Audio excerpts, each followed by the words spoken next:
I beat her up too much. She's starting to wear a hijab.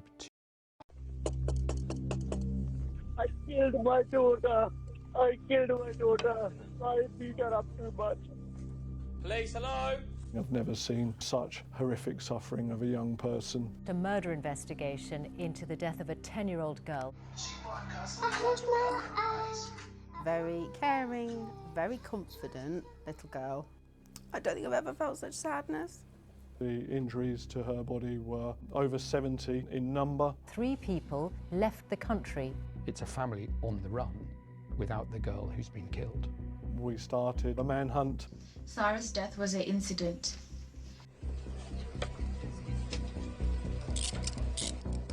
Do you love Sarah? No comment. Did you care about her at all? No comment. Visible shock in the court. Some of the jurors' mouths literally dropped open. It was one of the most extraordinary days of evidence that the Old Bailey has seen in recent years.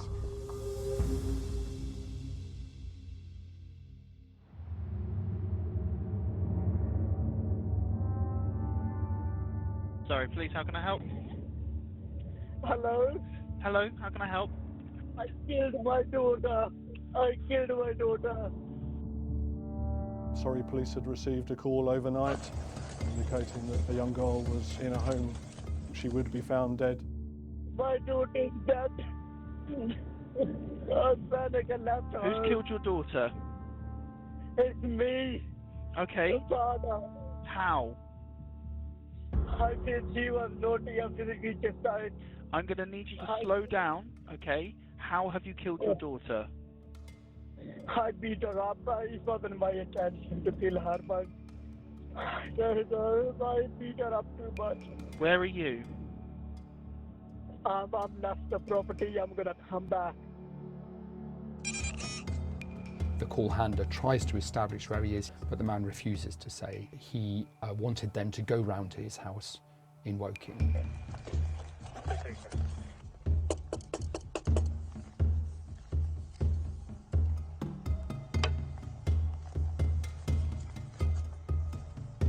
Police!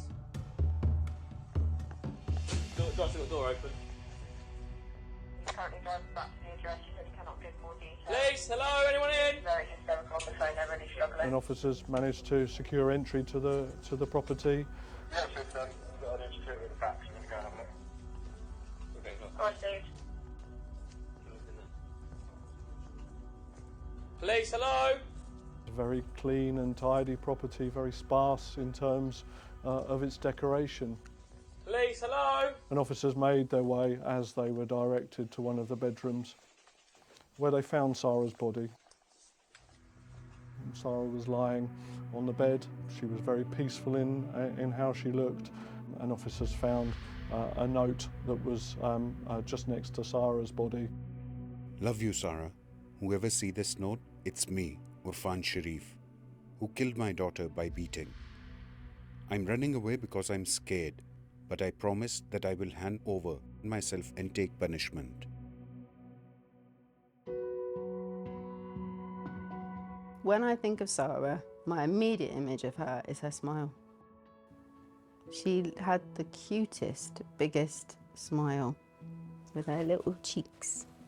And that is the first thing that pops into my head. Sarah was a very caring, very confident little girl. What we remember is she was an absolute chatterbox, and she wanted to just talk to absolutely everybody and anyone. She loved singing and dancing.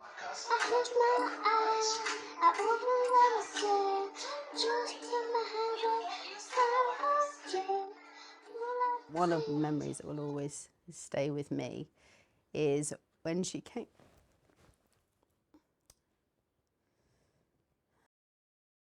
On Christmas, she wrote a song, and her and her little friend had written lyrics, and so she came to my office.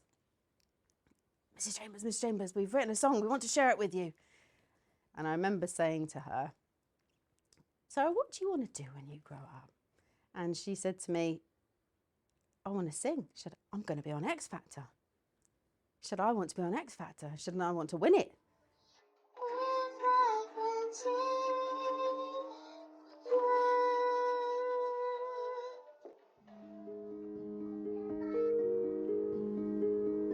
Sara was born at Wexham Park Hospital in Slough into this very, very difficult family environment. And in fact, within about the first year of her life, she's been in temporary foster care twice.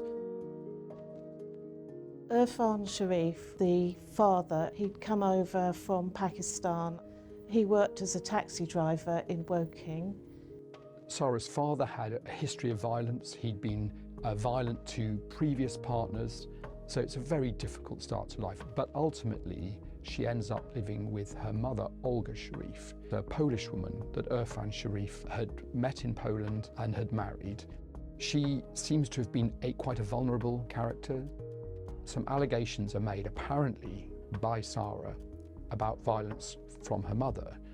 We'll never quite know whether they were encouraged by Sara's father, but certainly the net result was Sara Sharif being placed in the Irfan Sharif household, and by that time he had a new partner, Binish Batul, who basically became Sara's stepmother.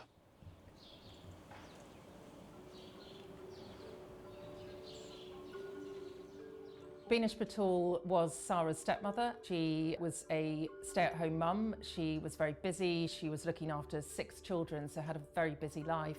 Sara's uncle, Faisal Malik, moved over from Pakistan to the UK and moved into this small flat. And by that time, you had 3 adults and 6 children crammed into this really small space. What neighbours heard was a household where there was a lot of disturbance. There was banging, sounds of crashing, could be smacking. They hear a lot of swearing at the children. The messaging that we had between Baynash and her sisters was very important, because that gave us a real oversight, I would say, of what was going on in that house at that time. Irfan is going crazy, beating Sara up. I'm kind of having a panic attack.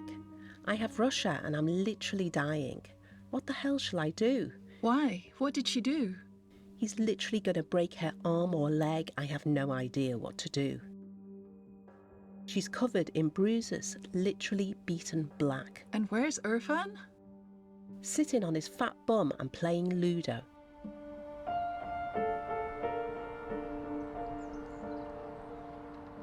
The school is starting to see bruising on Sara. By now she's wearing a hijab.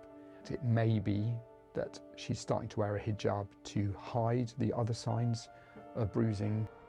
And the school are concerned enough about these bruises that they see that they contact Surrey County Council. They listen to the various accounts from the parents, from Sara, as to how it is that she's received these bruises. And after 6 days, Surrey County Council say to the school that the school should take no further action and should monitor Sara. Soon after Sara turned up to school with a mark on her cheek, her stepmother, Binish Batul, went to the school and she was really defensive and said it was caused by a pen. There was an entry on the child protection computer system which had noted that Binish Batul had used really foul language towards the children. Then the Easter holiday came, and on the first day that Sara was meant to return, the school, the head teacher, got an email from Sara's father saying that he was going to pull Sara out of school to homeschool her.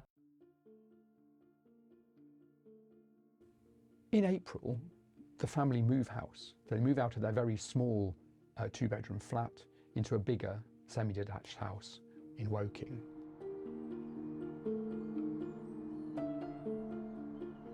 They're a large family, 6 children. A bit of a surprise because they're quite small houses, 3 bedrooms, but they looked so happy, and the younger children cartwheeled all the way down the back garden. It's a nice garden with a big lawn. And we just thought it was going to be quite a happy family if they decided to move in. That was my first impression. So once they moved into this 3-bedroom house, they presented themselves as a happy family. They were friendly with the neighbours, but one thing that neighbours did notice was that Sara was not being taken to school. She always wore her hijab and she was well dressed, but she seemed separate, perhaps a bit withdrawn, pale. The only thing that was a bit odd was the silence. Once the children had come in from playing outside in the garden, it became silent. The move should have solved some of this family's problems. They had suddenly a lot more space, they had a lot more rooms for everybody to sleep in. But what's clearly happening behind closed doors is a real escalation of violence against Sara Sharif. One neighbour at the back hears a scream one day, which is cut dramatically short, but that is the only real sign for the neighbours of the terrible things that are going on in that house. There was evidence that Sara was being beaten with a cricket bat. She was also being beaten with a white metal pole that was from a children's high chair. She was being burnt, and she was even being bitten. Despite what Sara was going through, what was really striking was that she still managed to be this really joyous child. She was smiling, she was singing, she was dancing. At the house, police found these beautiful, heartfelt notes that Sara Sharif had written to both her father and her stepmother, saying how much she loved them, saying that this was the best family in the world. Even through all this torment and agony, it had become so normalised to her.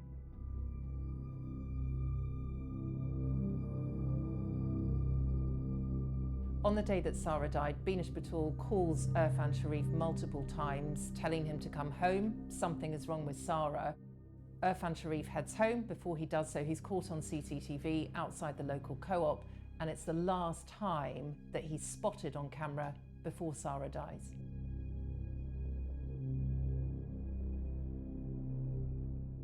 Irfan Sharif arrives back at the family house. By that point, Sara has seriously deteriorated, and he thinks she's messing around, so he picks up a white metal pole, he whacks her a number of times, and then soon after, Sara died.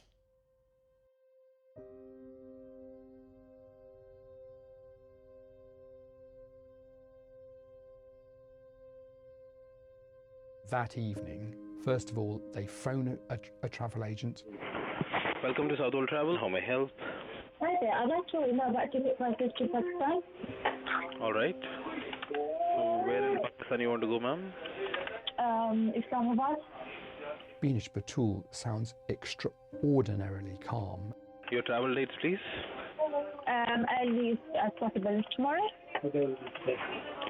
And return? Single.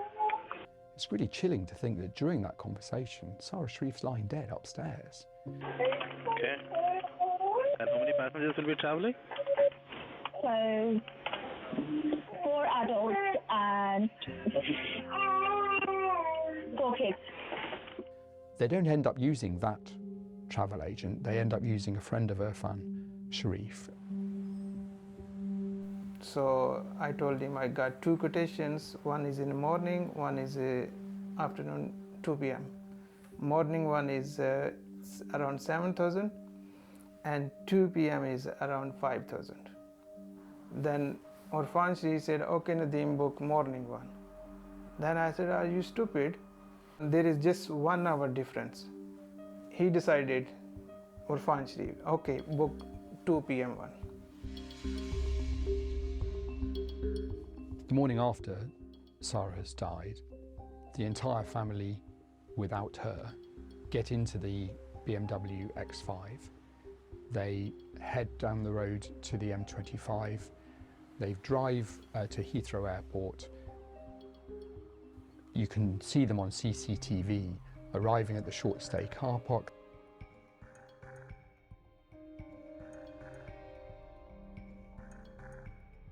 They leave the car unlocked, and then you see the whole family, Irfan Sharif, his wife, his brother, and all the children apart from Sara, then going through security at Heathrow Airport. It's a family on the run without the girl who's been killed. The family fly from London Heathrow Airport to Bahrain and then to Islamabad in Pakistan. They arrive at around 5:30 local time. It was then when Irfan Sharif called the police in the UK. Where are you right now? I cannot give more details. I promise I'll come back. I need to know where you are. Police in Surrey, who have launched a murder investigation into the death of a 10-year-old girl, say that 3 people who they want to speak to left the country on Wednesday. Police arrived here in the early hours of Thursday morning following what's described as a concern for safety. Now, it was once inside the property that they found the body of a 10-year-old girl.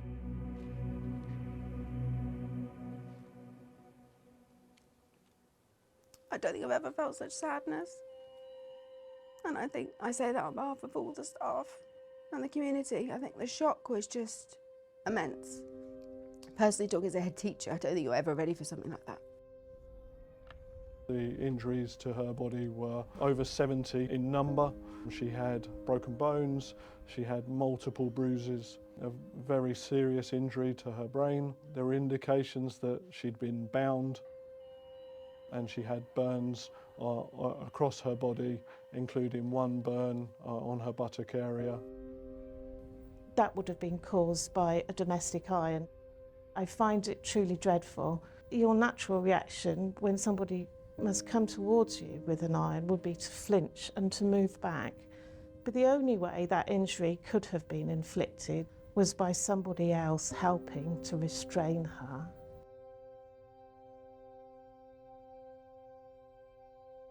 Bruises and breaks are likely to have been caused through being hit with implements. As if it couldn't get any more horrific, the indication was that at times Sarah was hooded with a plastic bag and made to suffer injuries whilst having a bag placed over her head. We started what we would call a manhunt. It is believed Irfan travelled to Islamabad in Pakistan in company with his partner and his brother on Wednesday the 9th of August. I'm Caroline Davis. I'm the BBC's Pakistan correspondent based here in Islamabad.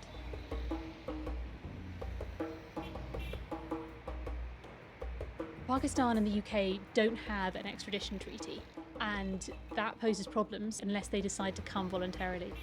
It's a very complex structure in Pakistan and a very complex operating framework. We had no conversations with law enforcement agencies overseas. We realised that the family had a connection to the city of Jhelum, so we decided that we were going to travel there to see if we could get more information. Jhelum is about a 2-hour drive away from Islamabad, population of a bit over 1 million. So when we got to Jhelum, we went firstly to go and speak to this lawyer contact who gave us a telephone number that he said was to Irfan Sharif. But we were still not clear at this point whether or not this was Irfan's telephone, whether this was a friend, whether this was family member. We then got a response back saying, sorry, we are unable to give you any statement at the moment. Every day or so we'd get an update from the police saying that they were raiding another property or they were looking in a different area. So we knew there was a lot of pressure on the Pakistan police about this particular case.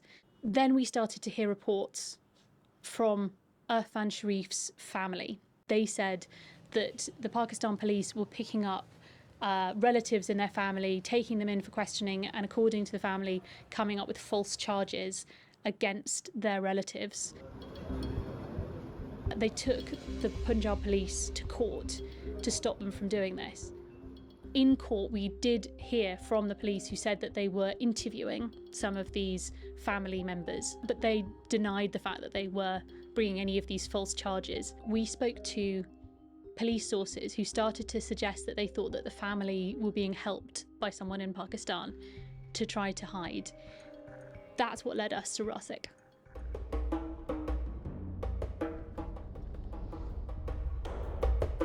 So it took us months of conversations, tip-offs and leads, but long after the manhunt was over, we found him.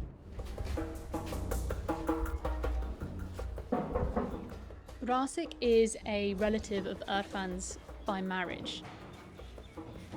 Assalamu alaikum. Okay. Arfan Sharif room. This is Arfan's room. This Arfan room. This is where he stayed. इधर रुके हैं, इधर सोए हैं, इधर table पे खाना खाते थे, बैठते थे। बिनेश से भी मीटिंग करते थे कि लायर से राब्ता करें, ठीक है, पुलिस से राब्ता करें उधर।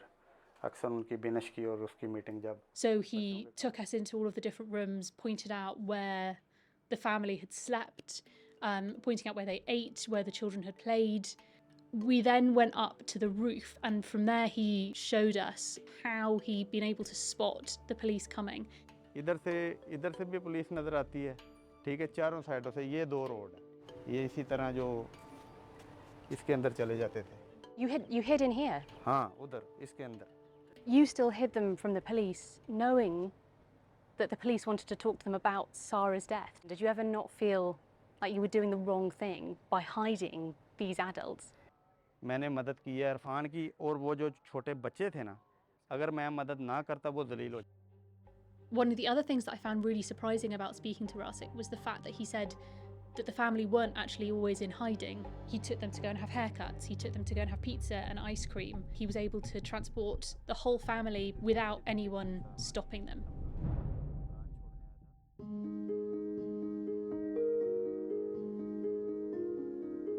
We'd started to try to have contact with the grandfather, but so far he'd never wanted to say anything publicly. He decided that he did want to talk to us. Did Arfan tell you what had happened to Sarah?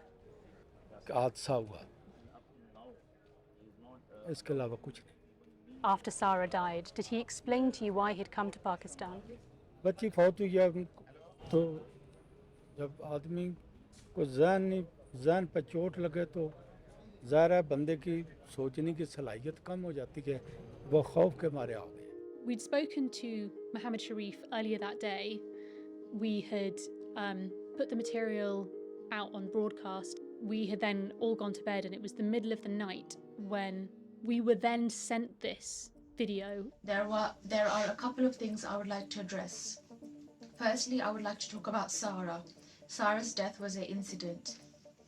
Our family in Pakistan are severely affected by all that is going on. They are harassing my extended family. We were really struck by the fact that Sarah is only mentioned once, calling her death an incident.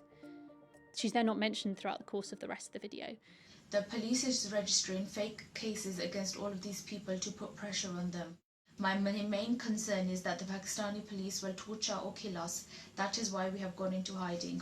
Then we got a phone call and a tip-off. We'd been told that the police had come to the grandfather's house. Sarah Sharif's siblings had been found at his property and taken by the police. But what we learnt later as well from Rasik was that the 3 adults were with them as well. They ran and fled next door, and they were able to hide next door. When we looked back over our footage, we realised that at that exact point, we would have been metres away from where those adults were hiding while we were filming. We started to hear rumours that they might have left the country. Then we got a message showing that the adults were flying from Sialkot Airport to Gatwick.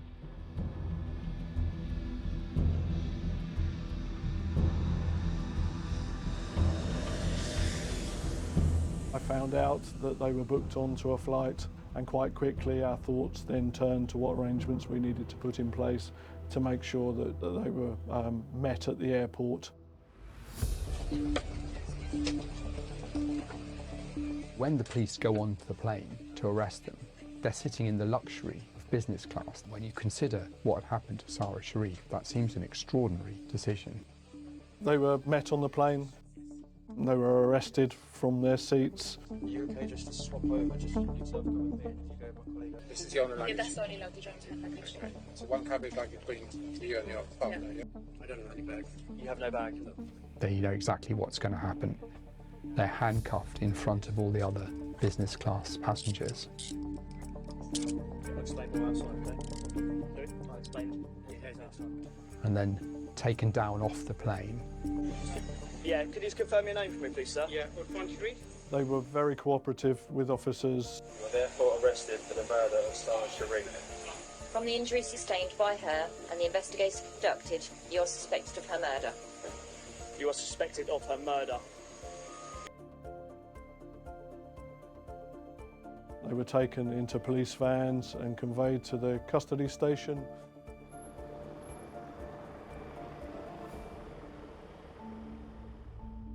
Can I just ask you to introduce yourself, please?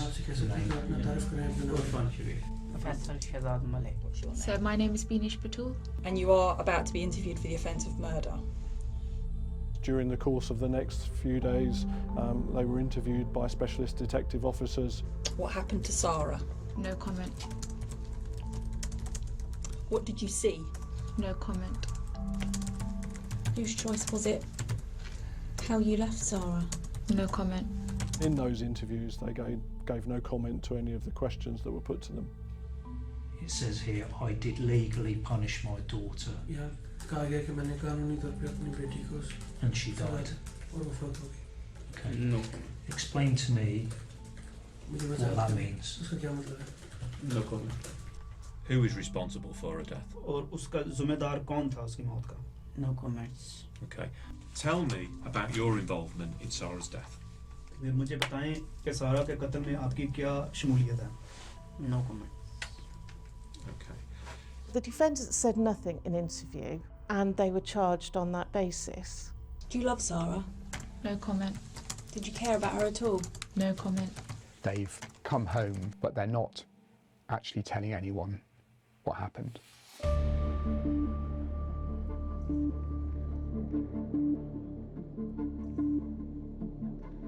It was one of the most dramatic trials that the Old Bailey has seen in recent years. Sarah's father and stepmother were blaming each other for her death. He was denying responsibility, saying he was not guilty of murder, and then seeking to blame other people, and then Baynash seeking to lay blame on other people. So it was a cutthroat between them. Despite the fact that Binish Patul and Irfan Sharif said that they wanted to come back to the UK to fight their case in court, the prosecution said it was only because of the huge pressure that was being put on the family in Pakistan. His original version of events was that he was most of the time out of the house. He's a taxi driver, and he said that he didn't see anything that was going on in the house. He firmly placed the blame on what happened to Sarah on his wife, Binish Patul. Then one morning, there were only a few of us reporters in court that day. He said, I've got something to say. What I said in my note and in my phone call, I admit it. And there was this visible shock in the court. Some of the jurors' mouths literally dropped open. They were open-mouthed. He was crying. Binish Patul was sobbing in the dock. He started confessing to beating his daughter multiple times, repeatedly and with force over a number of weeks. Hitting her with a cricket bat while she was tied up with packaging tape, and even beating her with a metal pole when she was dying, thinking that she was faking.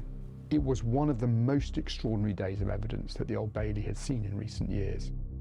This legal team stood up and said, we need to talk to our client.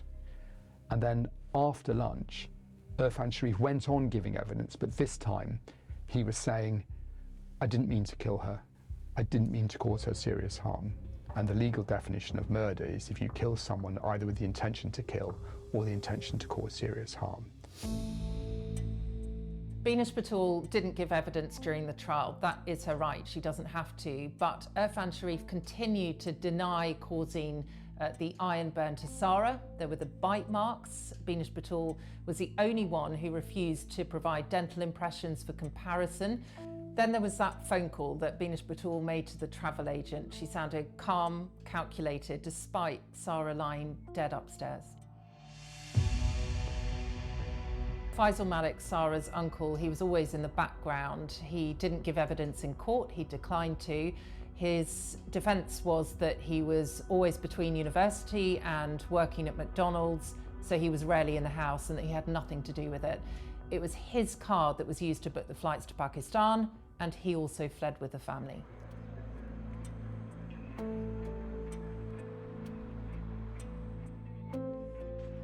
Good afternoon, everyone.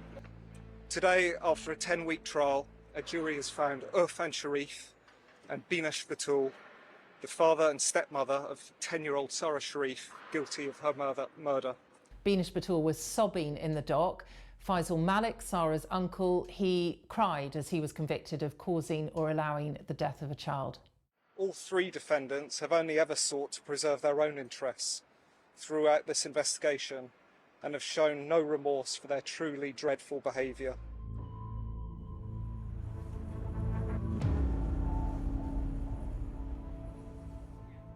Sarah's death was the culmination of years of neglect, frequent assaults, and what can only be described as the torture of this small child, mainly, but not entirely, at the hands of you, her father, Irfan Sharif.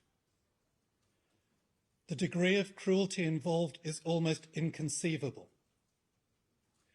This happened in plain sight, in front of the rest of the family, including, for the last 8 months of Sarah's life, in front of you, Faisal Malik.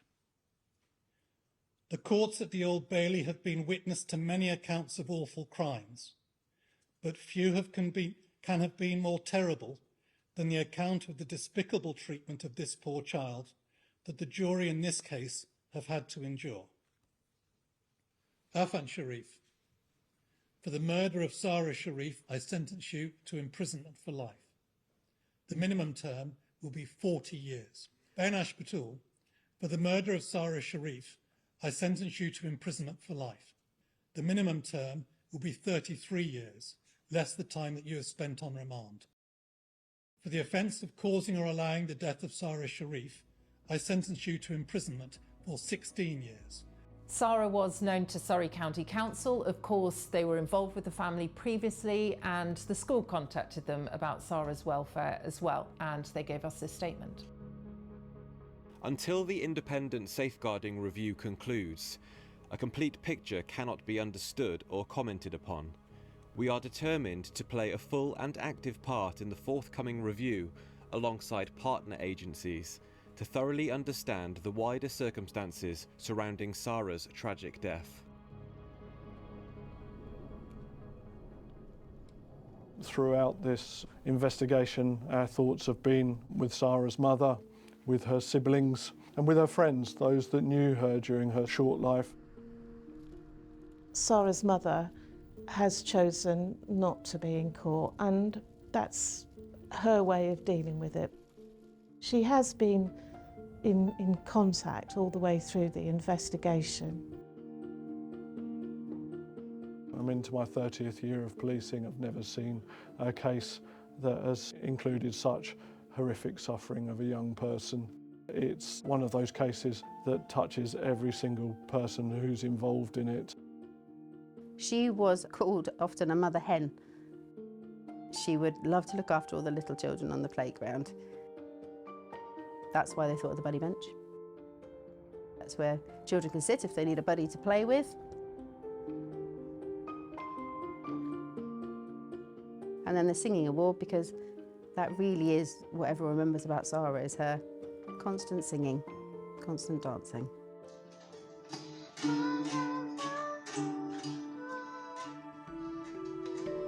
A group of her close friends created a memory box for Sarah. One of the things they put in there was a white feather. The reason they put that in there is when we were doing our memorial service, it finished out on the playground.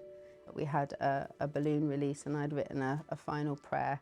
And as I finished that prayer, a white feather fell to the ground. And for me, that meant Sarah was looking down.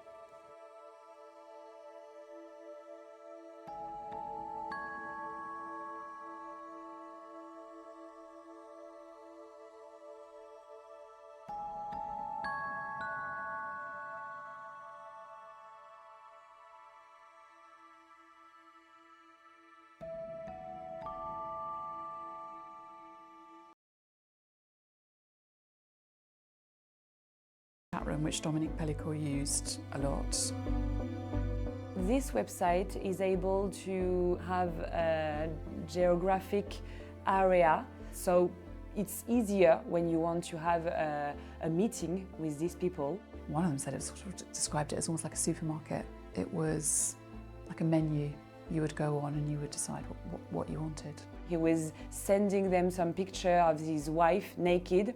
Of course, she wasn't aware that he was taking these pictures.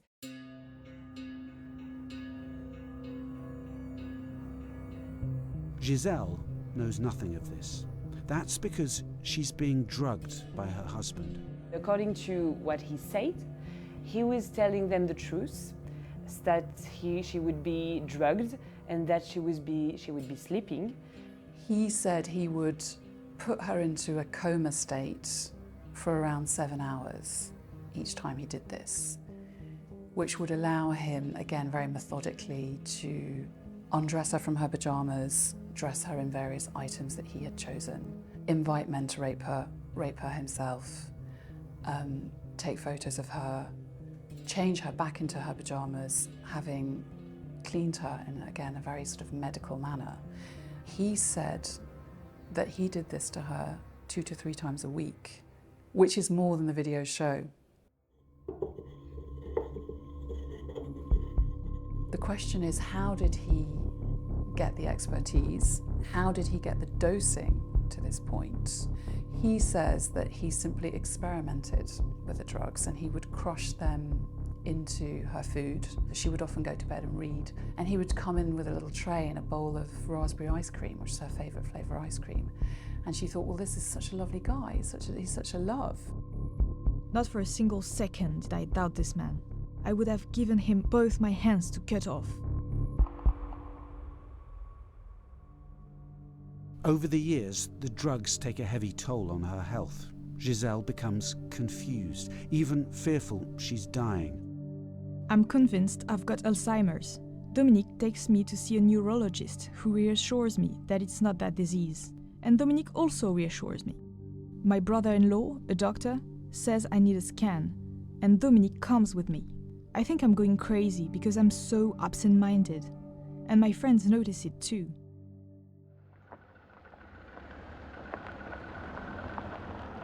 And all this time, the rapes continue, with strict rules established for the men who come at night. All the time it was the same. It was quite a ritual. Dominique Pellicot was asking the men to come to his house, to park not exactly in front of the house, but in a more quiet area. They were coming, they were taking off their shoes, they were washing their hands, because they didn't want to wake Giselle Pellicot up. So the hands had to be quite warm. They just took their clothes off and they were going to the room to rape her. So who are these men? They've all connected on the same website, a site that links people living close to each other, so most are from Mazan or nearby. 3/4 of the men have children. Half are in steady relationships. Almost half have criminal records, but they range in age from 27 to 74 and have a wide variety of jobs. They are a mixed bag and, you could say, a cross-section of French society. It is possibly one of the most shocking aspects of this case, how easily he found 50, maybe 100 men in the neighboring area willing to participate in these scenarios. It's harrowing to think about. Because it suggests that it's everywhere. Yes, well, I think it's something that is difficult to think about and we don't want to think about it, but yes, I'm certain that there are other Dominique Pellicots and other men who do that because, look how easy it was. One of the men, a nurse, agrees to talk to us anonymously about why he accepted Dominique Pellicot's invitation. He'll later be found guilty of rape. Elle m'a dit que c'était pour le besoin du couple. He told me that it was for the couple's needs, to spice up their evening together. They visualize this kind of film, it excites them. Il me demande de me déshabiller. He asks me to undress, and he undresses. And there I am, naked. He tells me that he is going to tell his wife to get ready. Il disparaît. He disappears. It's not even a minute before he comes back. At that moment, I am terrified. I am paralyzed. My brain is going in all directions. Why didn't you leave at that point? Pourquoi vous n'avez pas tourné parti à ce moment-là? C'est ça la question. That's the question. Why? Because I was paralyzed. I was terrified. I was stunned. I would even say I was fascinated by what was happening. Is there not within you any shred of feeling of responsibility for what you did? J'ai ma part de responsabilité. I have my share of responsibility. In this case, there isn't one responsibility. There aren't two responsibilities. There aren't three. There are a multitude of responsibilities that led to Mrs. Pellico being traumatized and mistreated for years. Des années.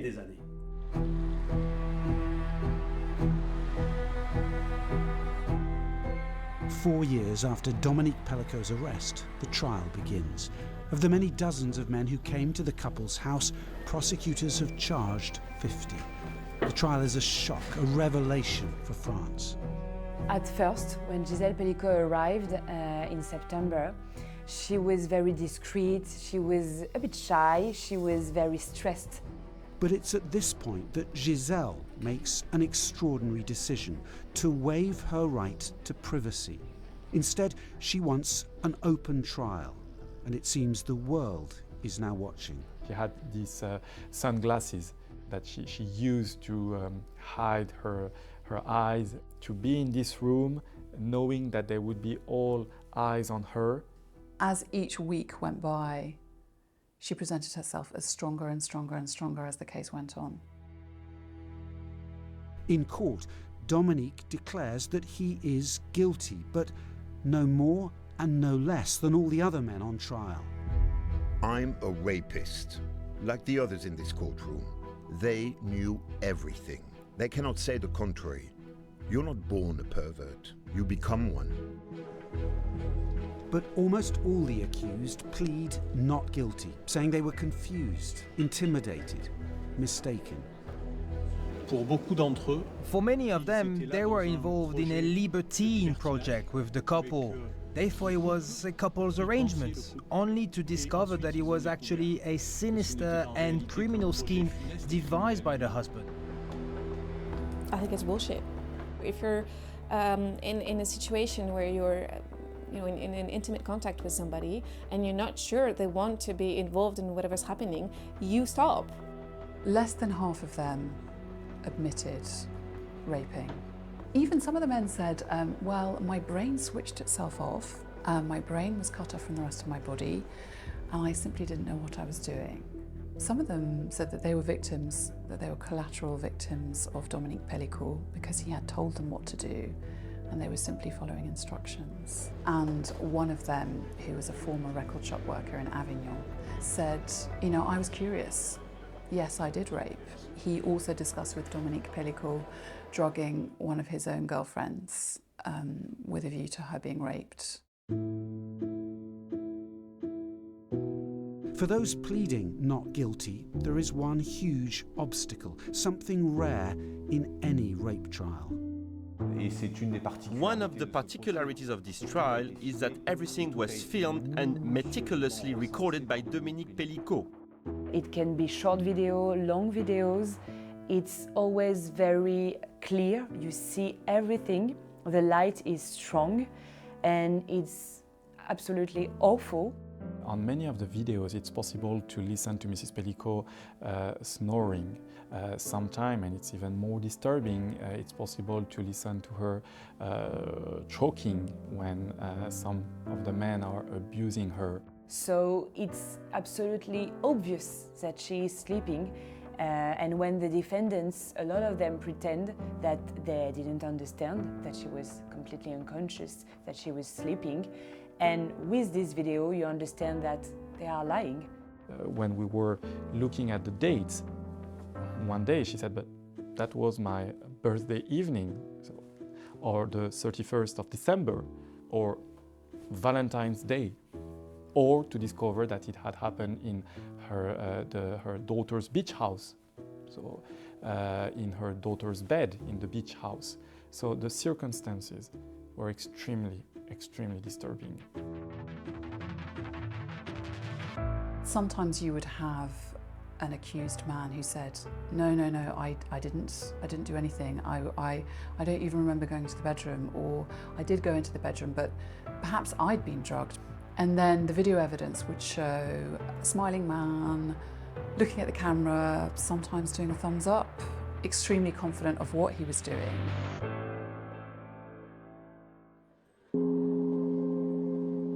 There was a turning point just before the trial when she sat down with her lawyers and looked at the video evidence and was extremely angry. There was a moment of indignation, her lawyers said. And she thought, well, you know, I'm not hiding anymore. This needs to be seen. People need to see what's happened to me. I realized I had nothing to be ashamed of. I had nothing to be ashamed of. I've been raped 100 times, and it was difficult to take the decision to broadcast these videos, but it also allowed us to find out the truth. The shame is not ours to have, it's theirs. It was difficult for anybody in court to see those things, but everybody knew that it was about bearing witness.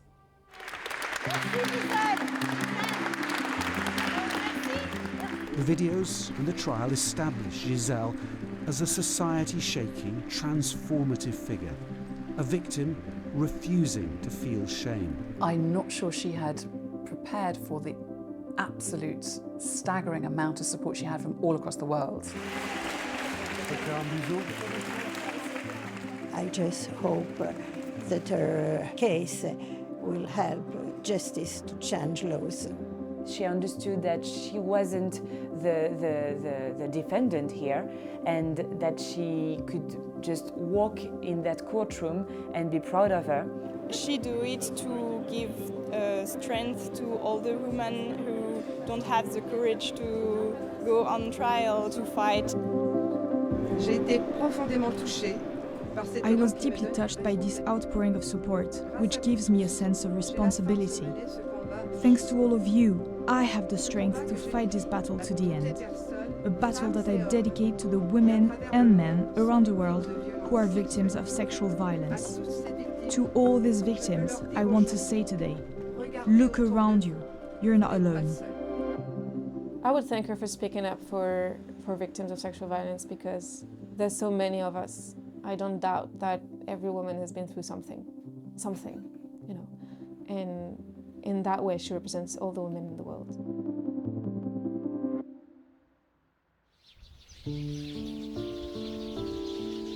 The case is an inspiration, a call to action. But inevitably, there are voices of dissent, skeptics. What comes out often around the town is that there haven't been any deaths. I would say that what would have been bad would have been if he had killed his wife. But in this case, it didn't happen. I feel like you're trying to diminish what happened.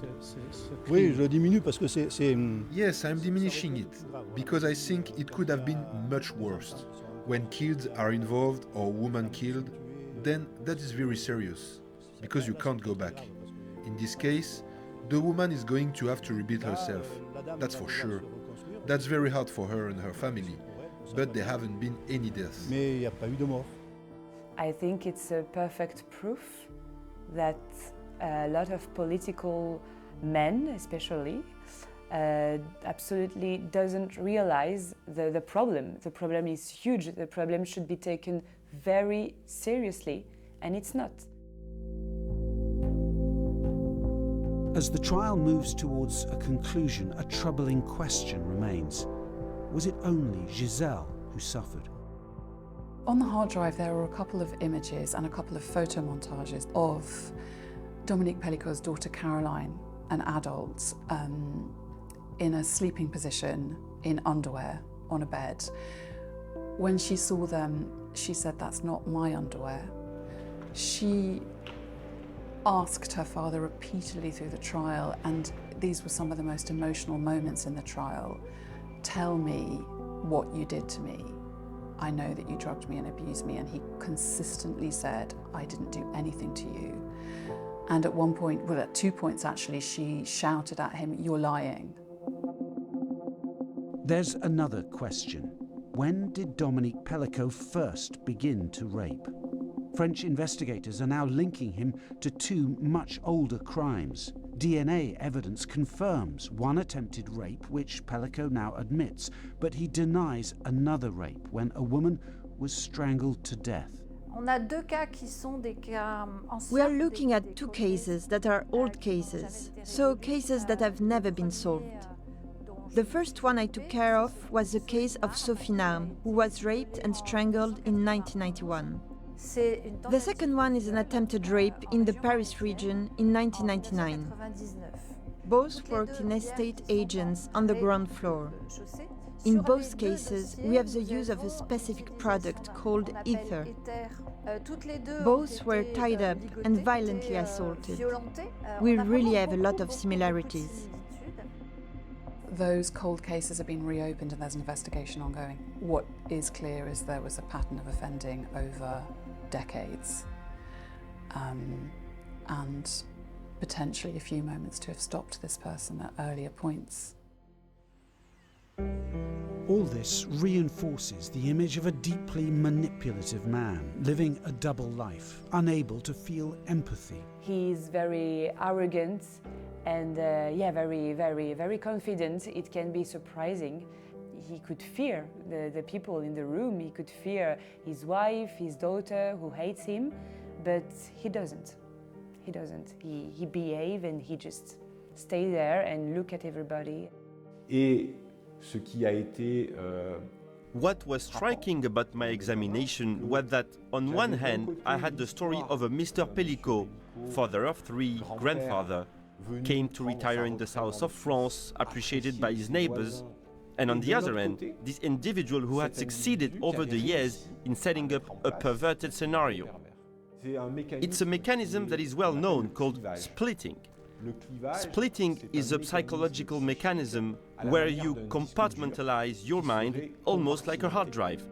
He was described as someone who was a very clever manipulator who had a lack of empathy, a lack of introspection, an inability to imagine himself in someone else's shoes.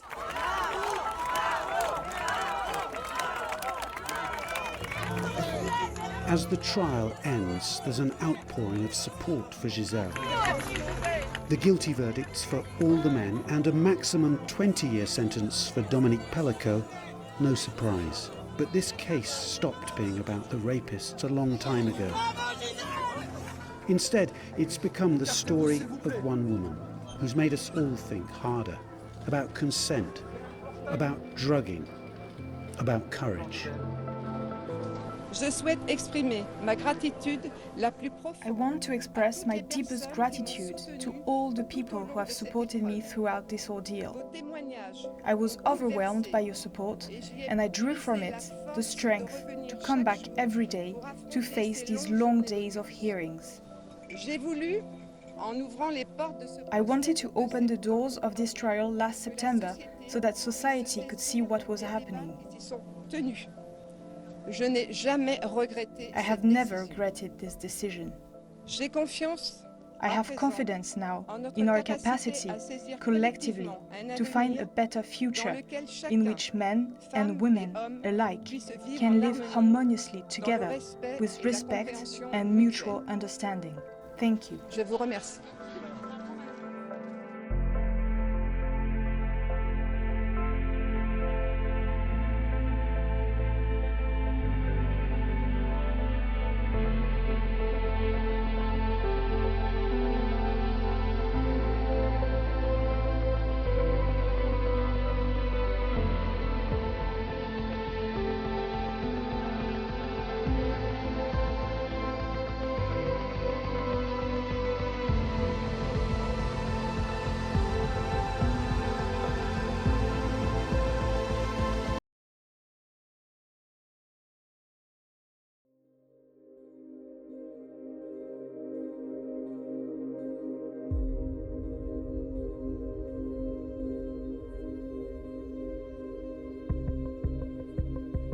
Two 12-year-old boys have been arrested on suspicion of murder after a 19-year-old was stabbed to death in Wolverhampton. Every day, wake up, you cry, you go to the bathroom. The time you wake up doing anything, my mind on him. They kill my son like they killing a dog or something, you know? It's brutal. I couldn't believe that the machete, they killed my son with that long machete like that. I couldn't believe. My skin just, you know, get cold when I see that machete. I think about the circumstances that led to two 12-year-olds mooching around a park with a knife nearly as long as their legs. Then, yeah, I feel sad about it. I think, you know, what's gone wrong. Well, the two boys, who cannot be named, are believed to be the youngest people convicted of murder since James Bulger's killers were detained in 1993. He died innocent, and I lost my son.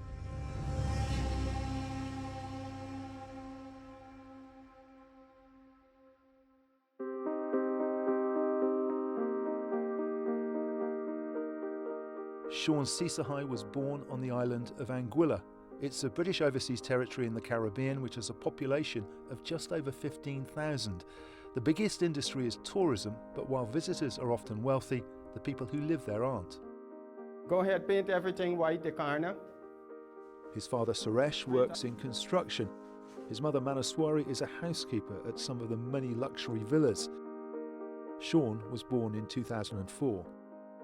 He make us keep laughing, enjoy him. From that day he born, we were so joyful, you know, have a first baby in our life. We're so happy that now we became a family, you know. But Sean was really wonderful growing up. As a little baby, it was the best thing for me to know that I have a son as my first child. And we always happy about him. It was gorgeous. You know, just playful, laughing, always be happy. So after when he started to grow now, he started to talk, he see the plane. And he said, Mommy, I want to be a pilot, I want to be a pilot. And he keep, you know, talking, but after then he changed. After then he say he want to be an engineer. He was always in sports. He always play basketball. He always play cricket, so he always be, you know, physical. He always work with me on weekend. And he decided to want to be an engineer. He said, Daddy, I like the work you do. I want to be an engineer. I want to be an architect. I want to help you out because I build house on foundation. He said, we could work as a team that I draw the plan, you read the plan, you build the house.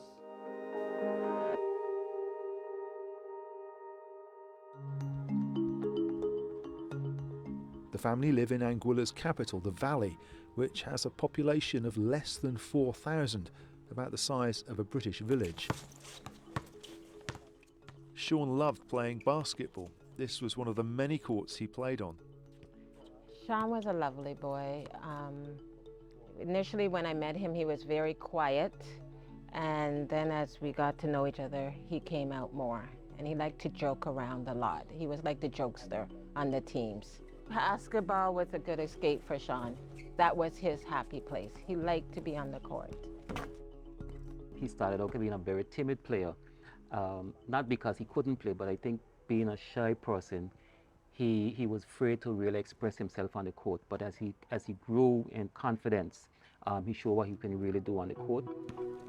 But it was a basketball injury that set in train a sequence of events that would ultimately have tragic consequences. He always say, his eye paining him, his eye paining him. I say, how your eye paining? He said, I had hit when I was playing basketball. He'd suffered a very serious injury, a detached retina, and travelled to the United States for surgery. But his visa ran out, so in 2023 he came to the UK for further treatment. I think when he left here and he was in the UK, his plan was to make the most of it, like to take advantage of the opportunities. At that time, he was living in Birmingham. I went there, spent the 3 months with him and make sure the surgery done and everything done, and then I came back. Things were looking up. His eye problems were almost behind him, and he hoped to stay in the UK to study engineering.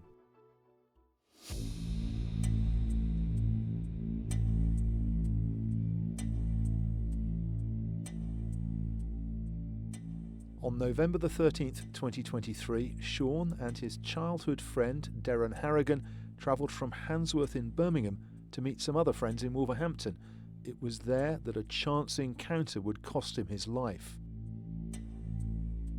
Their movements were filmed on CCTV, first travelling by tram, then walking to the Stow Lawn playing fields. They stopped at a nearby shop to buy some drinks. This was the last image of Sean alive. They returned to the park and walked past a bench where 2 young boys and 2 young girls were sitting. There was an altercation. It's not known what caused it, but it was more than likely over something trivial. One of the boys produced a large machete. As Darren and Sean tried to escape, Sean fell and was repeatedly stabbed by the 2 boys. He died where he fell.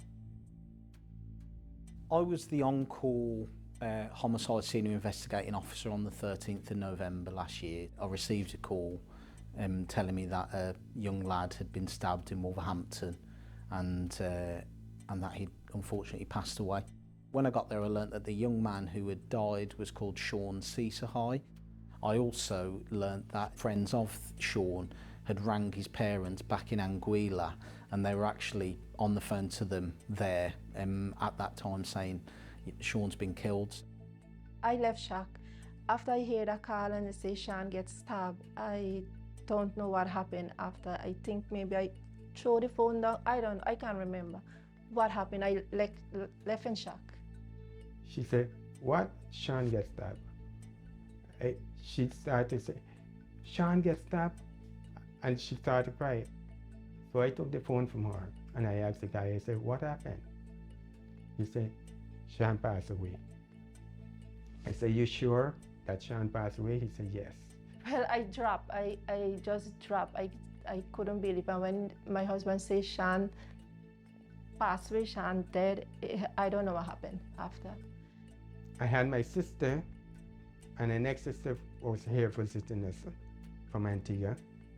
And they all started to cry.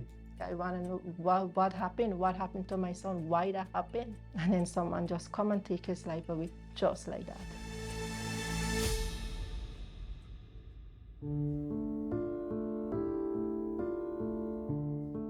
Within minutes, news was spreading across Anguilla. So many people knew Sean and his family. I was in disbelief at first. I brushed it off like nonsense. And then when I realized there was some truth about it and it sank in, I said, "Oh, wow."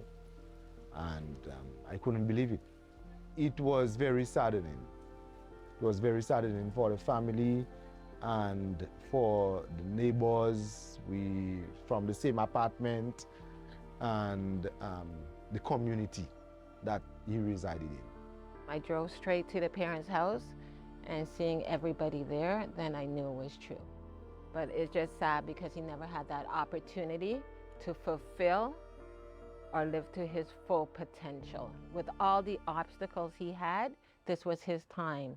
You know, when you get this shocking news from about someone you know, it takes a while to register and you're going through all the different emotions. You're like, but he's in the UK, he's trying to make a better life, he's trying to progress.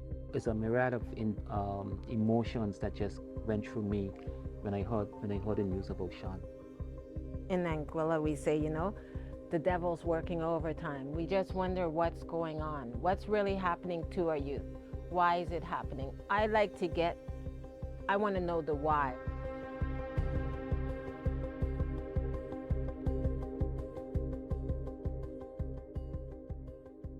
My team had hit the ground running. We were doing the solid building blocks of an investigation, following up on CCTV, following up on witness accounts, house to house. The first priority of my investigation was to identify the suspects. CCTV coverage of the park was poor, so although police quickly retrieved this footage, it's impossible to see exactly what happened. Investigations continued, and a breakthrough came when a parent called the police to say their daughter had important information and would like to talk. We were given some details in relation to one, that that an assault had been witnessed, that a knife had been used, and that there were two young men, boys, who had been responsible and involved in that attack. What my officers and the intelligence was telling us is that these two boys were 12 years old, and that obviously was a point at which you could look at the investigation and think, well, it's changed now a little. This is something that is new. What did you think when you heard that they were 12 years old? I've investigated murders and homicide and major incidents for a long time, but it was a surprise. A 12-year child to get a weapon like that, they ain't supposed to hold something like that. Just 12 years old, I left shocked when I see them too, and when I heard that. I couldn't believe. Nobody deserved to die like that. As they went to see the 12-year-olds, officers very quickly made an important discovery. I was told that we'd recovered a blood-stained machete, large machete-style knife, and a sheath from under the bed of one of the suspects. In the meantime, the eyewitnesses, that's Darren Harrigan and the two girls, had given statements which gave investigators a picture of what had happened. Their versions of events differed slightly, but they agreed that there'd been some kind of confrontation. Words were had which escalated into an argument, and then as they argued, one of the suspects pulled out a knife, and the confrontation had turned physical.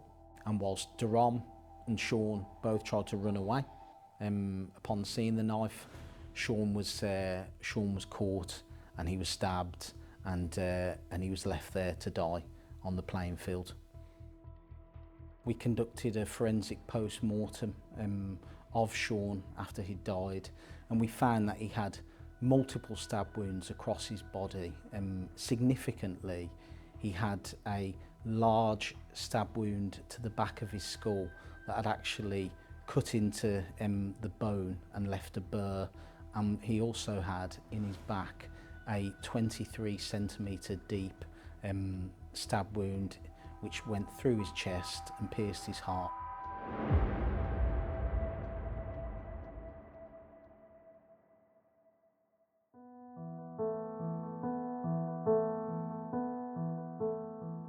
The 12-year-olds were both arrested and charged with Sean's murder. On the morning of November the 17th, they appeared at Birmingham Magistrates Court. Because of their ages, they can't be identified. Their families crowded into the public gallery as both boys, looking tiny in the court setting, confirmed their names and addresses and were remanded in custody. Soon after, they found more evidence.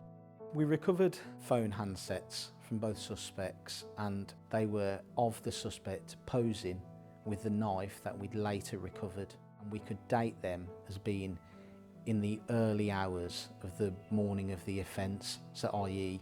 he would have posed with those photos, gone to bed, had his day, and then later gone out and been involved in the fight where he killed Sean. More crucial information was gleaned from the phones. There was a Snapchat conversation between the boys and the girls who'd been there, which began the morning after Sean was killed. It started with a video of the park taken the previous evening, along with the message, "Someone got stabbed." Then one of the groups said, "We know."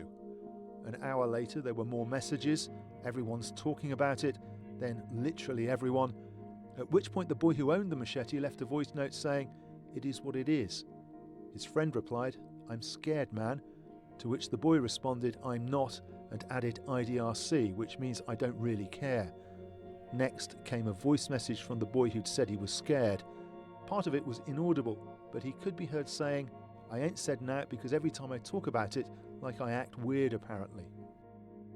When you, again, layered all that evidence together, you could have some confidence that the person using that phone, which we would say was the suspect, had some knowledge of what had gone on.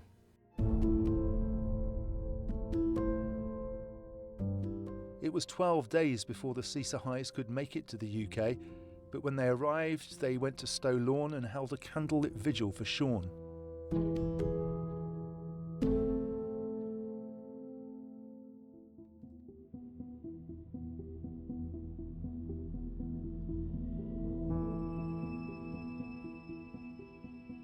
The boys went on trial at Nottingham Crown Court. Because of their ages, special arrangements were put in place. It is about making sure that it's a sound conviction, that the defendants have no choice but to accept that they've been treated fairly, given every opportunity, and the evidence still stands. It took place in one of the smallest courtrooms at Nottingham to make it less intimidating for the boys. The judge, barristers and court staff didn't wear robes or wigs, and the defendants sat in the well of the court, not the dock. Alongside them were specially trained staff who could help explain what was going on, and each boy had a family member beside them for emotional support. So the conclusion that the jury reach, guilty or not guilty, is sound and beyond reproach, and there's no risk that you end up having to have a retrial. Suresh and Manaswari travelled to the UK for the trial and sat in court behind the defendants. I understand the court is small, but at least should put us in front. We come from all the way in the Caribbean, and then we go sit at the back of the court. I don't like it. Imagine the situation where you're having to come halfway across the world to an unfamiliar place, to an unfamiliar justice system, to talk about the most horrific thing that's happened to one of the most important people, if not the most important person in your life. As the trial opened, Michelle Healy KC for the prosecution showed the murder weapon to jurors. It was 42.5 centimetres long, that's nearly 17 inches. I couldn't believe that the machete, they killed my son with a long machete like that. I couldn't believe. My skin just, get cold when I see that machete. That 12-year, have that long machete like that and just use it in somebody so brutal. If someone stab you with that, you really have to be very lucky to survive. During the trial, the 12-year-olds blamed each other, each describing how an apparently trivial shoulder barge had provoked the attack. The jury began its deliberations on Wednesday, June the 5th. The following Monday, a note was sent to the judge to say they'd reached unanimous verdicts. We have just heard that two 12-year-old boys have been found guilty of the murder of 19-year-old Sean Cesarhais. Well, the two boys, who cannot be named, are believed to be the youngest people convicted of murder since James Bulger's killers were detained in 1993. I was very, very nervous. But when they come out and they say guilty, I was so happy. I was so happy. I know I can't see Sean again, but at least we get some kind, they find them guilty. I knew in my heart of hearts that the two defendants sat in that dock were responsible for murdering Sean, and I wanted to see them face justice for that. Sean's family will always stand out to me as a particularly dignified and resolute set of people, and so I really, for them, wanted to see justice done. I wanted them to have the confidence that even though their son was in a country halfway around the world, that we cared, that someone would secure justice for him, someone would go to bat for him in simple terms.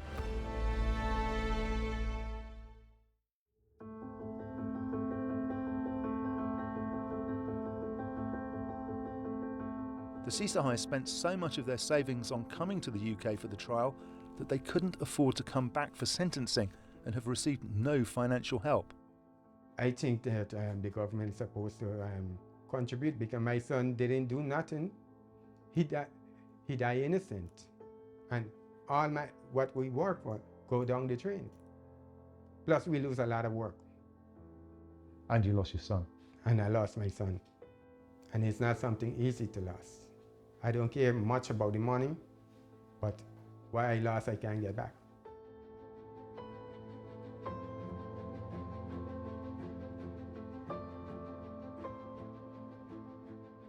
Because they couldn't be there, the Sisahai's victim statement was read out in court by the Anguillan government's representative in the UK, Dorothea Hodge.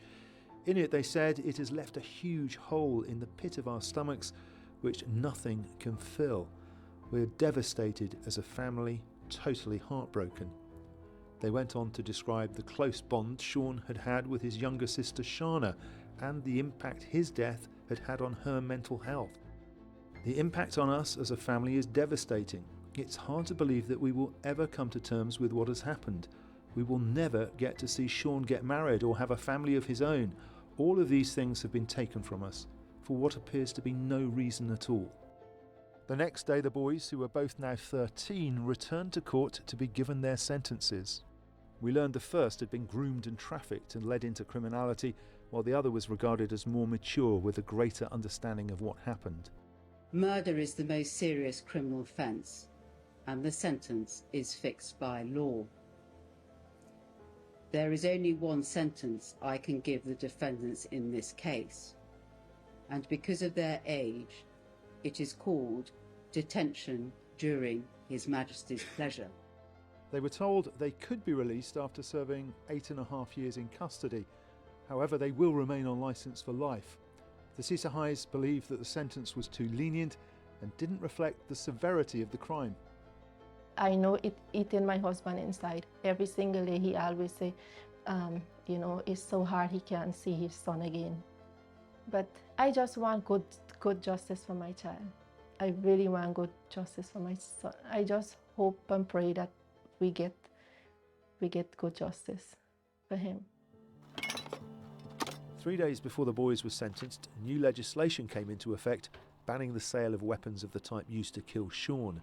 Tens of thousands of weapons were also handed in during an amnesty. The impact of knife crime is devastating, no matter where you live in the country. This is an issue that affects us all. Sean was only 19 when his life was taken at the hands of two boys, then aged just 12, who had armed themselves with a machete. That reality has had a huge impact on us all.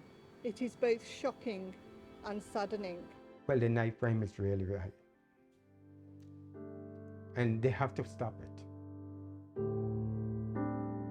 Back in Anguilla, Sean's death has had a huge impact on a close-knit community. There's so many victims and so many people hurting. I mean, we have an island hurting. There's the whole, nearly everybody, he lived in the valley. Everybody in the valley, all the youth, they're very upset. Being in such a small island, you hear a lot of stories before you actually hear the truth. And that makes it even shocking because you're trying to now understand, okay, how do a 12-year-old have these weapons? What would provoke a 12-year-old to, take a life? We did not only lose Sean, but we also lost the two young boys who had a whole future in front of them, and that was what it came to. And Sean had lost his life, and these youngsters also lost their lives. So their parents, I believe, would also be in some sort of mourning, just as Sean's parents were. 3 months after the boys had been told they must spend at least 8.5 years in custody, the Court of Appeal ruled that the sentence had been unduly lenient and increased that minimum term to 10 years each. The Sisahai family said they felt that it better reflected the gravity of the case and would send a stronger and clearer message that carrying weapons would not be tolerated. Sean's mother often returns to his favourite beach, where they shared many happy memories, and where, after his body had been repatriated and cremated, they scattered his ashes. It's so hard right now. I can't even explain it, but it's very hard now. It brings back all memory.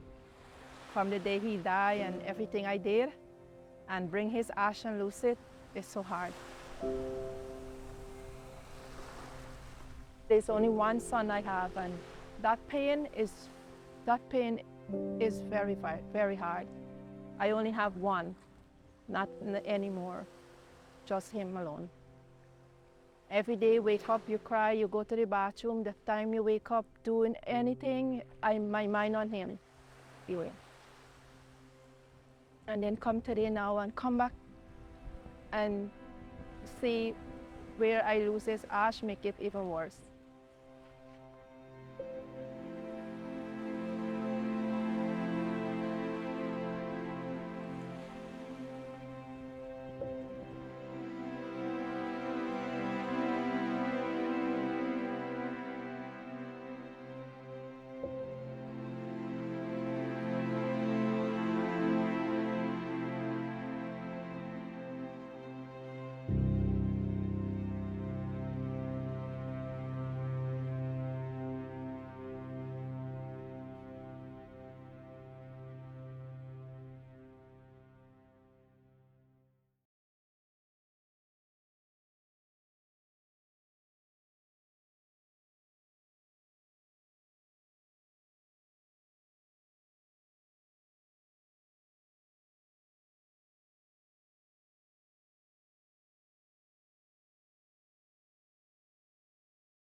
If they'd gone out 5 minutes later or 5 minutes earlier, it perhaps wouldn't have happened. 2 15, 16-year-old kids, innocent, just going up to get a pizza. 2 boys have died after being stabbed in Bristol last night. It's heartbreaking, heartbreaking. His dressing gown is on the bed and you could see where he got undressed to go out that night. And I just so wish he just put his pyjamas back on and just stayed in.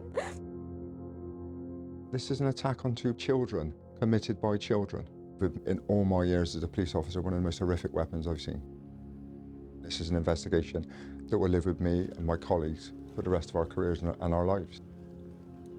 What we are told is that one of the boys was living on this street, so it really has hit people here hard. I managed to sit down in front of him and he knew I was there. He knew I was with him, but he was so pale. He was very pale. He just kept saying to me, "Mum, I want to go to sleep." Try and keep the kids. You try and keep your child safe. But obviously, someone, took him.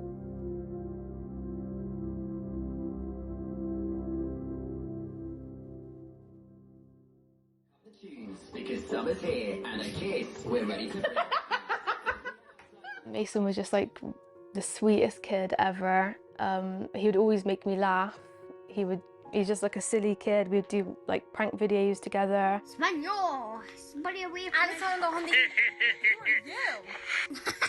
And like just typical brother-sister relationship.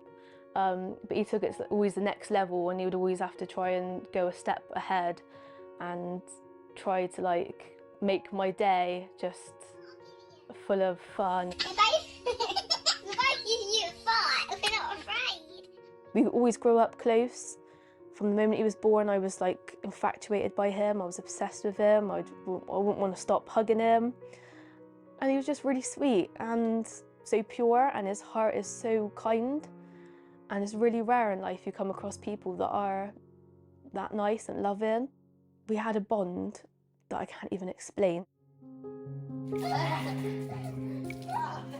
Max was 16. He was a great character. He was always full of laughs, joking. It's very rare he was angry or annoyed, and even if he was, after 5 minutes, he would be back to his normal self.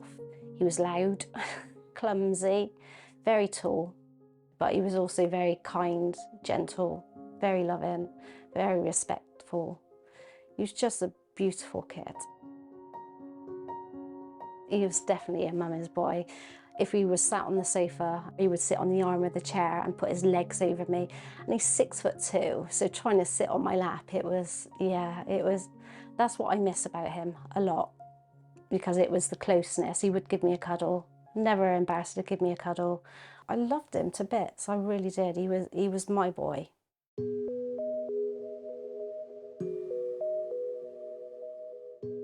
Max and Mason grew up in South Bristol in Knoll West. They were best friends, going through nursery, juniors and secondary school together. They both joined us when they were in year 7. That was back in September 2018.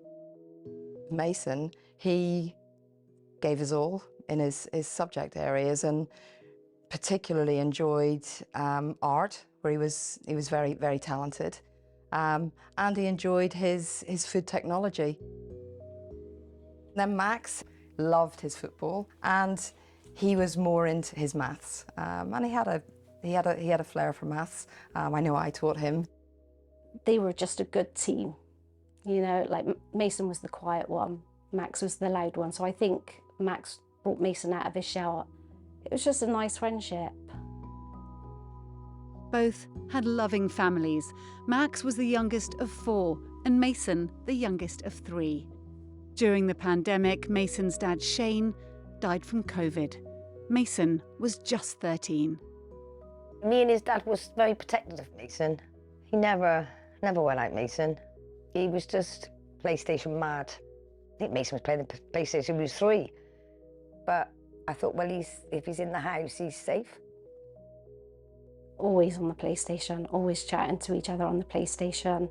What I would give to hear his voice now, shouting down the PlayStation.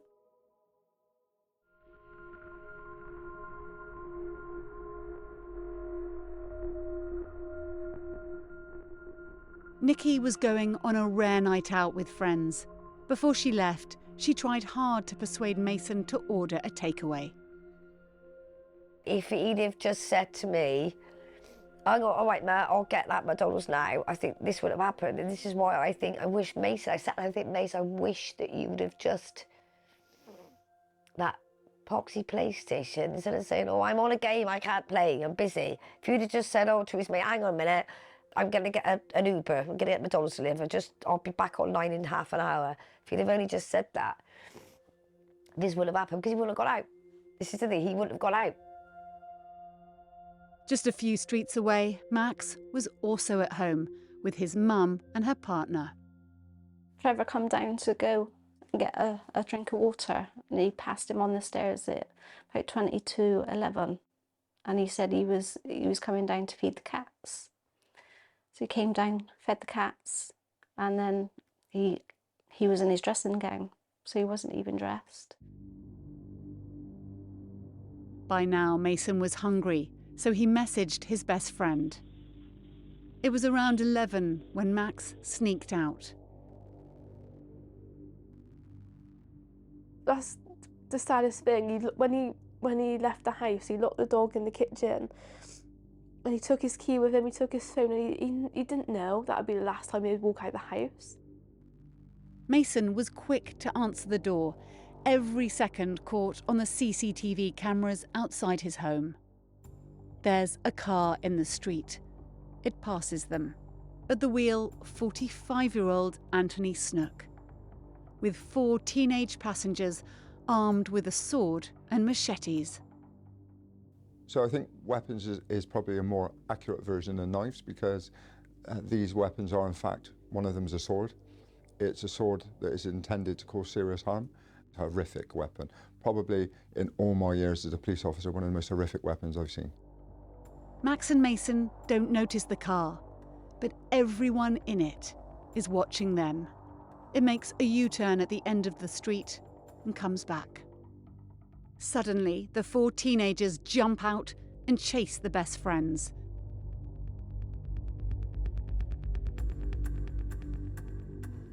The boys ran for their lives, and sadly in doing so, suffered those injuries.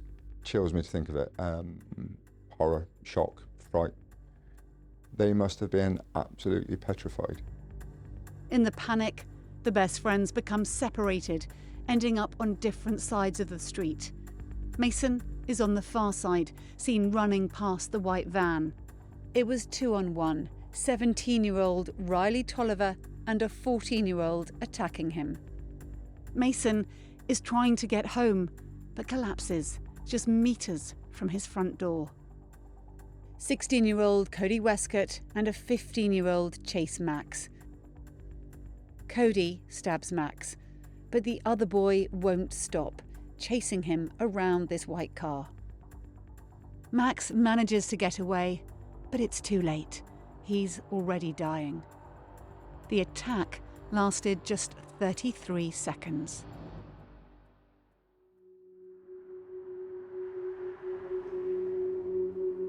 A car pulled up outside my house and Max's friend was shouting out, "Leanne, Max has been stabbed." And I said, "No, he's not, he's in bed."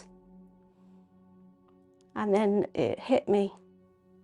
So I was screaming for the door, someone to open the door, and they literally drove me straight down. I said, "Max, Mum's here."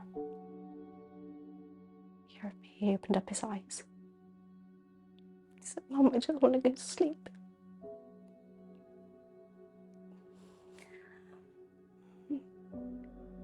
It was nice to know that he knew that I was there, even though that he was dying, and I knew he was because I could tell.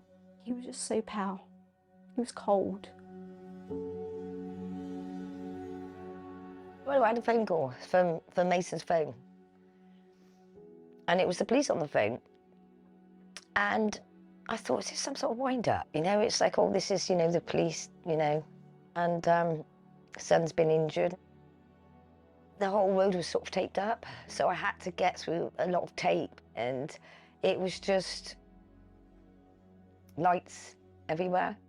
It was all a bit of a blur. It was just a bit, well, just, no one told you nothing? I was just going to bed and Nikki phoned up, and all she said at the time was, "Mason's been stabbed." That was all. He's at the BRI. I think one of Mason's friend at school, his mum, she gave me a lift to the BRI, which was the same hospital that Shane died in as well. I walked into this room not knowing where I was going, and there was quite a few doctors, nurses, police in this room, round a bed. I kept saying, "What's going on?" and, "Oh, we'll get you an update."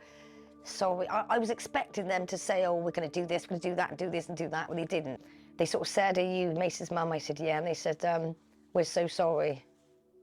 And that was basically it, and sort of walked out. And, really? Oh, I said I wanted to see him. So they let me go in and see him. And I was just in shock. I couldn't cry. I just gave him a kiss and gave him a cuddle.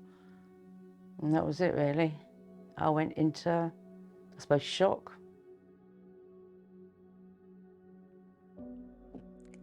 So it was literally when we got to there, they allowed us to go and see him. They were still working on him when I walked in the room.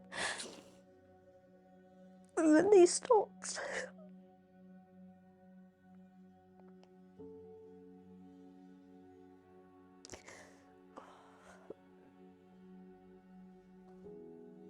That was hard. It was so hard.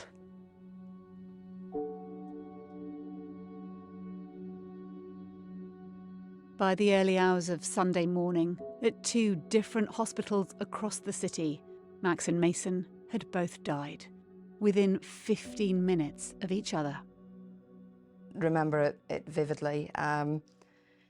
It was a Sunday morning, or it was the Sunday morning. It was around about 8:30, and my vice principal called me, and she said, "Vic, I've just got off the phone to Leanne," which is Max's mum, and all she could say was, "He's gone." We come home and the whole road is cornered off, so you can't get in, you can't get down the road. And I just saw my brother's coat in the middle of the road, and I knew it was his coat because it was his favourite coat, but it was all like ripped up. And I ran straight to his room to see if he was there, because I was like, yeah, he's definitely there. And then I opened the door and he wasn't there. It's like, I was just like, I couldn't figure out why he wasn't there.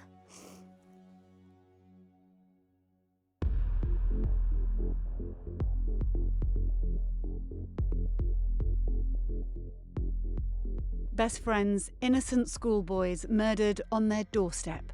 But why? It was all about revenge. An hour earlier that same Saturday night, there was an attack on a house 3 miles away. Bricks had been thrown. The woman inside, a mother, was hurt and had to go to hospital.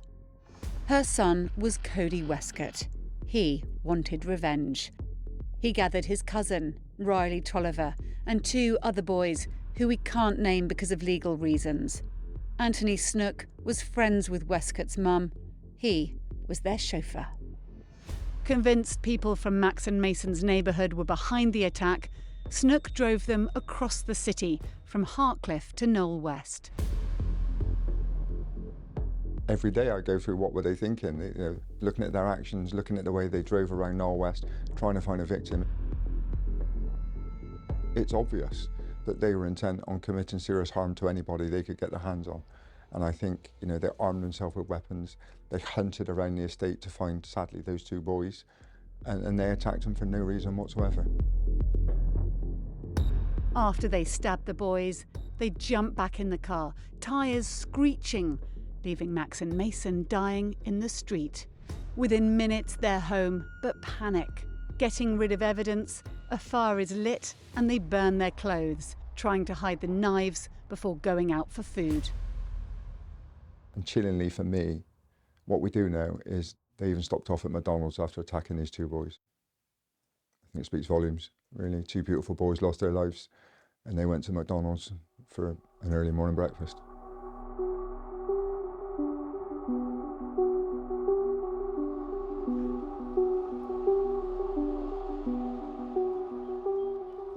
The police wasted no time trying to find the killers. So this attack happened at 11:15. It was a very, very quick attack, 33 seconds in total. The first call to the police came 4 minutes after. Within 10 minutes, we'd identified that vehicle.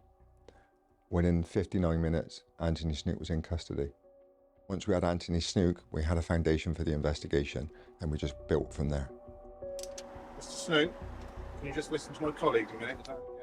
Anthony Snook has just been arrested. So I'll be placing you under arrest for murder, 1 count of murder, so you don't have to say anything. But en route to the police station, they get a call from the hospital. Mason has died. So the circumstances are still the same. Your vehicle was linked to where the stabbing has taken place, and subsequently someone has been murdered, all right?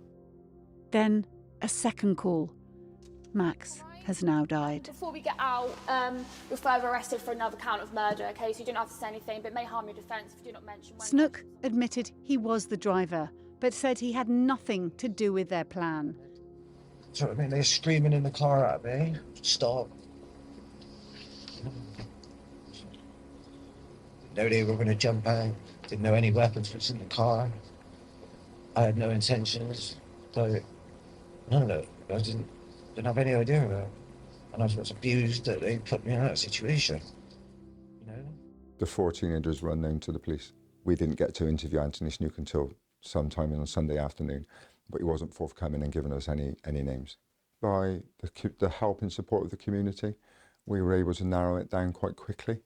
We were able to identify certainly 2 of the individuals, and then good old-fashioned detective work led to the other 2. Today, 2 boys aged 15 and 16 were arrested on suspicion of murder. They knew we were coming, and we weren't going to stop until they were in custody. A number of doors, countless doors, a number of addresses were searched, and we were simply chasing them down until we found it.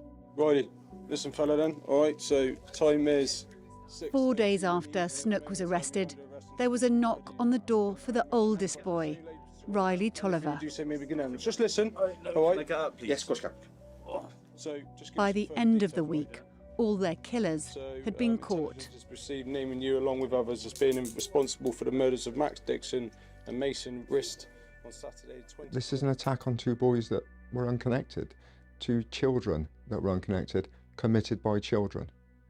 In my police service, thankfully, I'll never have an investigation like this to investigate again.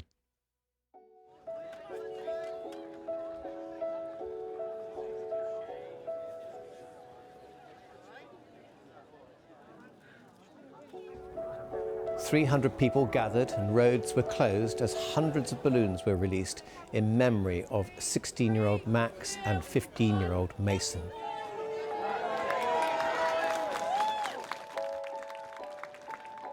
Bristol was a city in shock.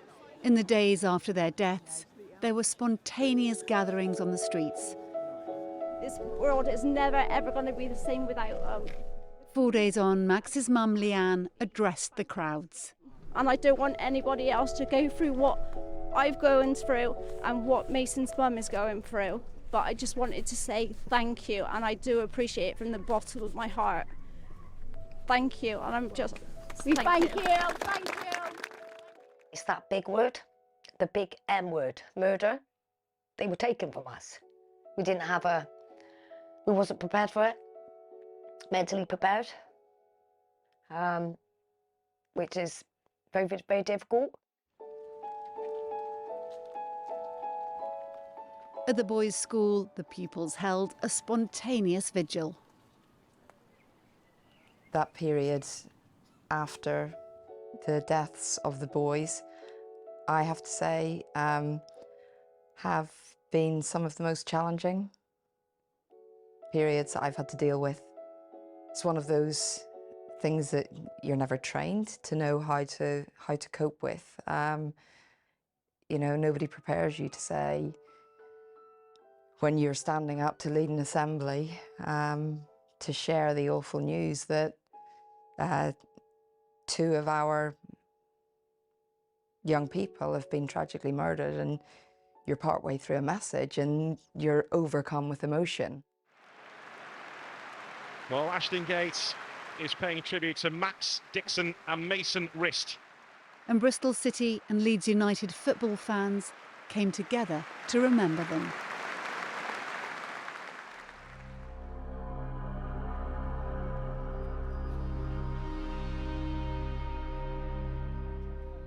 On the 9th of October, the trial began.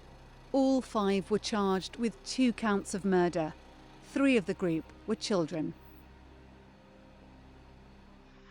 The prosecution said the group were on a joint mission, acting as a pack. When they saw Max and Mason, they thought they'd spotted those responsible for the earlier attack on the house, or at the very least, people connected with it. I don't know what was in their heads. The boys were completely not connected to any offences that took place in the Hartcliffe area. So to my mind, absolutely a case of mistaken identity. The court heard how Mason, who was stabbed once in the back and then in his chest, suffered unsurvivable injuries. Max was stabbed once in his abdomen and had instant severe blood loss. I'm a human being, I'm a parent. These were 2 boys going about their business. They were boys just out being friends. But these boys were cut down in the prime of their lives, and that's a horrible word to use. But they were attacked with swords for no reason whatsoever. After a trial lasting 5.5 weeks and 3 days of discussions, the jury came back. Today at 6, 4 teenagers and a man in his 40s are convicted of murdering 2 teenagers in a case of mistaken identity. Max's mum, Leanne, had her head in her hands as the verdicts were given. Mason's mum, Nikki, cheered as the first one was read out. We thank the jury for having to see what we've seen, and we thank them for coming to the correct decision as far as we as a family are concerned. There are no words to express how thankful I am to everyone. I will be forever grateful to them. It's just, I wish we didn't have to be here today, but we've got some sort of justice for our boys. So thank you, everybody. Snook was first to be sentenced on the 19th of November. Today, Snook remained emotionless as the Honourable Mrs. Justice May sentenced him to a minimum of 38 years in prison. He was the car driver. He could have made decisions that would have effectively stopped this from happening. He drove those 4 individuals, all armed, trying to find victims. For me, he is so influential on the decisions made. He was the adult that could have changed the course of this incident. Snook will probably die in prison. It doesn't matter if someone gets 50 years, 100 years or 2 years, it's not going to bring it back. These people have still got their life. I think, personally, I think, you know, you do a life is a life, which means that you, whatever age you are, you've committed that murder, you go in there and you die in prison. You don't ever come out. On December the 19th, the rest of the group were back in front of the judge. Riley Tolliver had turned 18, Cody Westcott now 17, and a 16 and a 15-year-old. We can't reveal their identities because they were too young, but the judge did decide to name Westcott as he was the main ringleader. How scared Mason and Max would have been being chased by 4 boys they didn't know, boys who were carrying those long knives. Mason being stabbed and dying outside his front door where his mother has to walk every day. The 16-year-old was told he must serve a minimum of 18 years, the 15-year-old at least 15 years, Riley Tolliver and Cody Westcott a minimum of 23. Nothing can bring Mason and Max back. No sentence which this court passes can lessen the sense of loss and grief caused to their families, nor does it represent in any way the value of those young lives. Cody Westcott waved to Max and Mason's families as he was led away. Today, Riley Tolliver, Cody Westcott and 2 other teenage boys were sentenced to 2 life imprisonment each. Collectively, with Anthony Snook, they will serve a total of 118 years. This is a desperate